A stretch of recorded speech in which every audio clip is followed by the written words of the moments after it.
Hey guys, it's Carly, and today I want to share with you a super easy way to create an interactive pop-up card. You don't need any special tools, just your paper trimmer.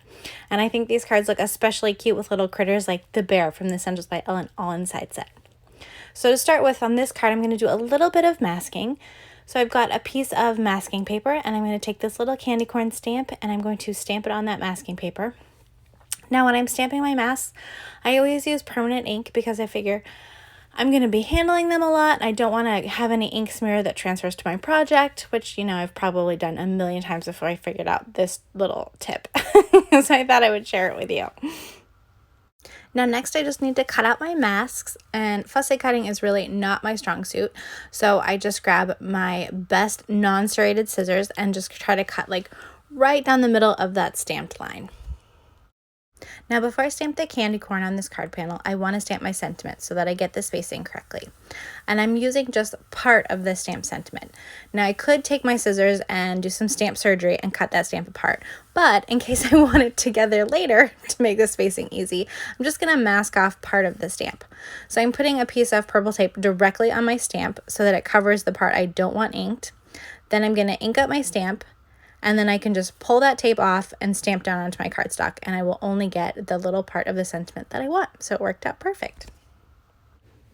Now I'm going to further alter the sentiment by adding my little dot, dot, dot, so that then it leads into the Happy Halloween that I'm going to stamp on the inside of my card. And then I'm going to get to stamping my candy corn.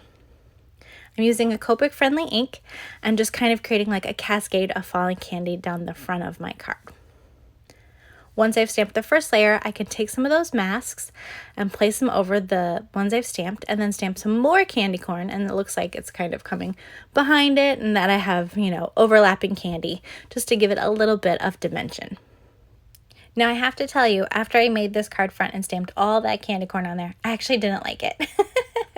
So I went back later and created another card front with a little bit less candy corn. You'll see that in the finished card. This is still the too many candy corn card, but I'm just pulling off those masks. I'm saving them for later, which turns out I did need because, like I said, I redid it. And then once this card front is finished, I'm ready to do the inside with the pop-up. So I've set the candy corn panel aside after I colored it, and now I've got my card. So this is just an A2 card, and on the folder, I've got some little pencil marks where I want my pop-up mechanism to be.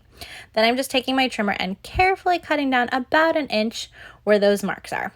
Now you could use an X-Acto knife for this. You could use whatever you're comfortable with. I'm really comfortable with my paper trimmer, even though, as you can see, I tend to use it upside down. So once I've got my little pop-up tab there, I'm going to take my bone folder. I'm going to fold the tab down, and I'm going to burnish over it with my bone folder, and then I'm going to fold it the opposite direction and burnish it again, just so that it is really good and creased. Then you can see when I open it and pull it out, I've got this cute little pop-up. Now I thought I would show you guys how I use this closed die. Since it is closed to cut his arms like that, I die cut from an A2 panel first, put it in my MISTI, center the stamp over that opening, and then take my die cut, pop it in that opening, and stamp onto it.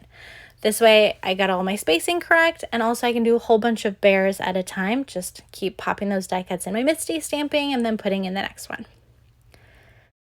Now on the inside of my card, I'm completing my sentiment with that big, bold, Happy Halloween, and I think I'm finally ready to assemble. So you can see my card with the pop-up mechanism has that knot showing, but it won't matter because we're going to put our candy corn panel on top. So I'm using just a little bit of liquid glue. Normally when I assemble card fronts and cards, I use like heavy duty tape, but since I want a little wiggle room to make sure everything is lined up really perfectly, I'm going to use some liquid adhesive. And then you can see once I've got the card front on there, I open and it has a little pop-up mechanism. So on that little pop-up, I just need to add bear. So I'm going to use another little bit of liquid adhesive and pop him on there, and then set my card aside to dry. Now later I did decide I wanted to give him a little witch hat in addition to the candy corn, and I decided to glue a few pieces of the candy corn inside the card just to add to the design. So here you can see the card again with the addition of the witch hat and the extra candy corn pieces. And I liked how this card turned out so much, I decided to make some other ones. So I took some Christmas lights and did a little bit of masking. So they were one big long string going down and then coming up the bottom. And then I added them on the inside as well with a little bear again. then I figured I'm having such a good time, I might as well make more. So I got a birthday one too. So I've got presents on the outside, more on the inside, and little bear. So thank you so much for watching. I hope you enjoyed the video. If you haven't given a pop-up card like this a try, I hope you decide to make one. And I hope you have a great day. Happy crafting.